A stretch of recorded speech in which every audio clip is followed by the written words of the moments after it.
Good morning, everyone. Today we will talk about something that's a big part of our lives, and that is smart homes. A smart home is basically a house where all devices like uh, lights, fans, and heaters, and even locks are connected to the internet, and they uh, to communicate with each other. Uh, we can control it from everywhere, like if we are in a workplace or if we are in any part of our world, we can access them through the cloud. And the main idea is to make our lives easier and more convenient and even more secure. As more and more people are adopting these technologies, it's essential to talk about what are the privacy concerns that they will bring. Uh, the first advantage is we can use it for surveillance. One of the major advantages in smart homes is enhanced security through the surveillance. Smart cameras, yes, the surveillance cameras are now very smart. They have a like night vision and they detect motion, and they can also turn on the lights if a motion is detected, and they can shoot the videos in a high definition.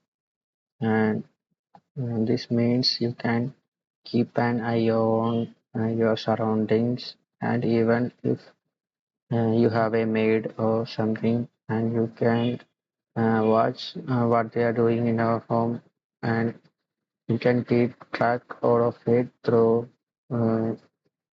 through the company's app or something like that. You can be anywhere in the world to have access to that. These cameras also offer video storage, so you can review the footage later if you want to.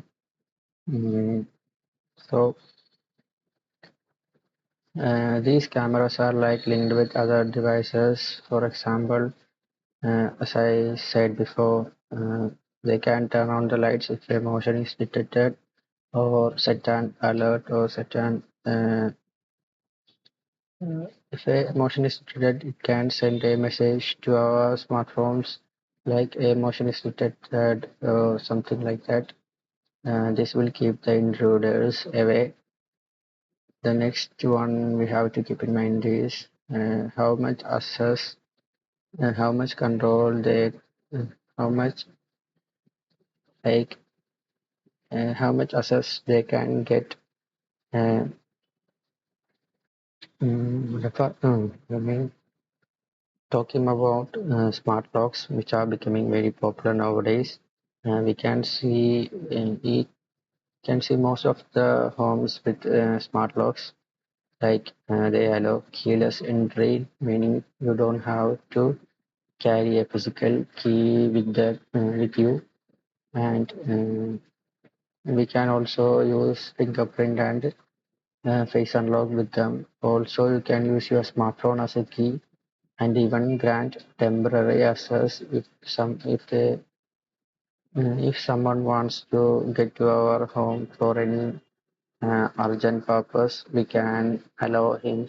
We can create a passkey just for a temporary that will expire after a certain amount of time that we have set, and like that.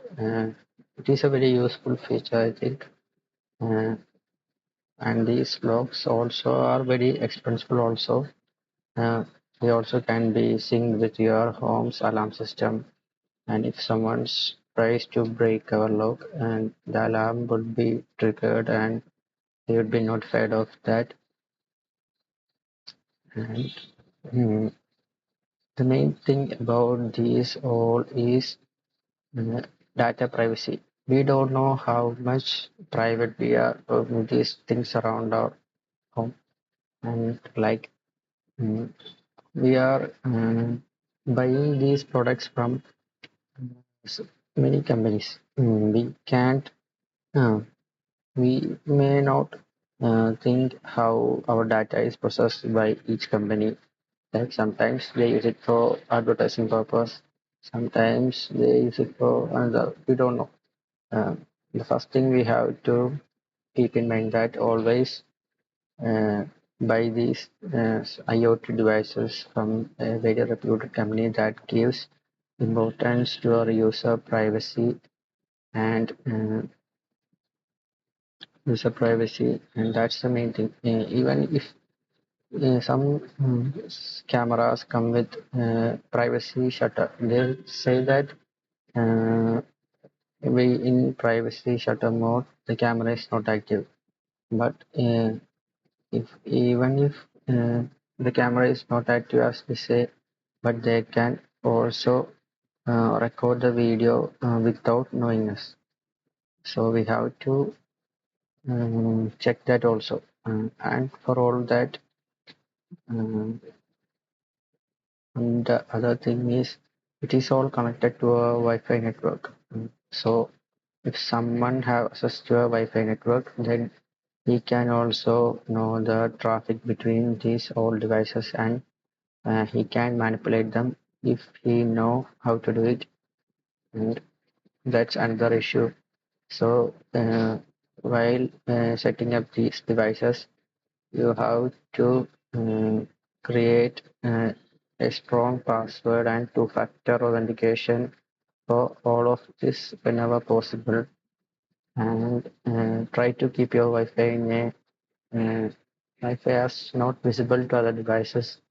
Uh, and the other point is uh, some you have to include firewalls like that, and even if you can install an antivirus software to monitor your network so that we can know if someone not from our network get access to it. And that's a security measure we have to do if we are planning for a smart home. And talking about physical security, when it comes to protecting your smart home from hacking, simple steps can go a long way. And as I said, the using a secure password and two-factor authentication is the least thing that we have to do. We are setting up. Without this, our devices will be highly vulnerable to the network, to the one who connects to the or he gains or who gains access to a network. And in conclusion, smart homes are indeed a fantastic way to enhance security and convenience in our daily lives. But as we embrace this technology, it's equally be aware of the privacy and security risk involved with it. We don't have to, we shouldn't be just buy and install these devices in our home. We have to provide the correct measures for this, like the security part is also the important thing while installing these devices. And I think that's the thing we have to check. So that's all.